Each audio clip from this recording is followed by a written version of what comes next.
जाहीर करताना इथं मात्र आमच्याशी तशा प्रकारची चर्चा केली नाही. बरं इथं ठीक आहे. पुढच्या एकंदरीत काळामध्ये हा सगळा निर्णय आपल्यासाठी अनपेक्षित होता. अखिलजी, नेमकं काय कारण आहे निर्णयाचं? कारण अनपेक्षित आहे असं काँग्रेसकडनं वारंवार म्हटलं जातंय. उद्धवजींना वेगळी भूमिका निभावणं गरजेचं वाटतंय आत्ताच्या घडीला, म्हणून हे घडलंय का आणखीन कोणाच्या नाराजीची किंमत मोजायला नको म्हणून अचानक हा निर्णय घेतला गेलाय? कारण उद्धव ठाकरेंचंच नाव ओठांवर होतं सगळ्यांच्या.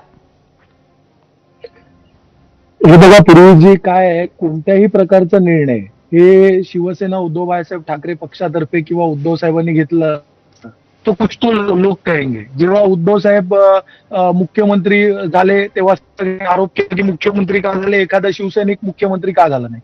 तेव्हा देखील पूर्ण महाराष्ट्राने पाहिलेलं आहे आणि आज त्याची प्रचिती सगळ्यांना आलीच असेल की ते उद्धव साहेब मित्र पक्षाच्या जे काय हट्ट होतं, मित्र पक्षाचं जे काय म्हणणं होतं त्याचं मान ठेवून उद्धवजी ठाकरे हे महाराष्ट्राचे मुख्यमंत्री त्या काळी झाले होते, जे आज आमच्या बरोबर नाहीये, त्यांना देखील हे कळलं असेल.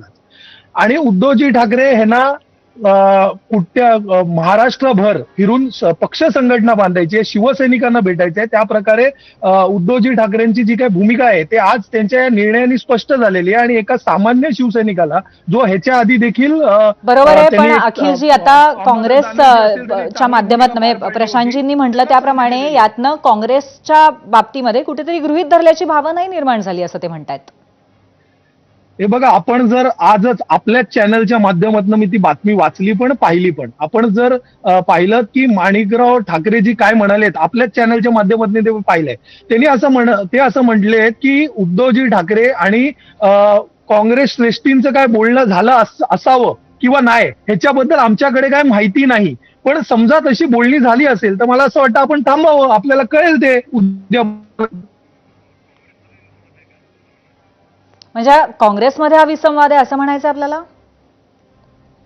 नाही, आम्ही मित्र पक्ष आहोत. आमच्यामध्ये कोणत्याही प्रकारचं कम्युनिकेशन गॅप जर असेल तर तो कम्युनिकेशन गॅप हा दोन्ही बाजूंनी सोडवला जाईल आणि तुम्हाला हे क्लिअर दिसेल की उद्या एकच महाविकास आघाडीचा जो कोण कॅन्डिडेट आहे तो महाविकास आघाडीचा कॅन्डिडेट हा एमएलसी म्हणून त्या हाऊसमध्ये निवडून जाईल.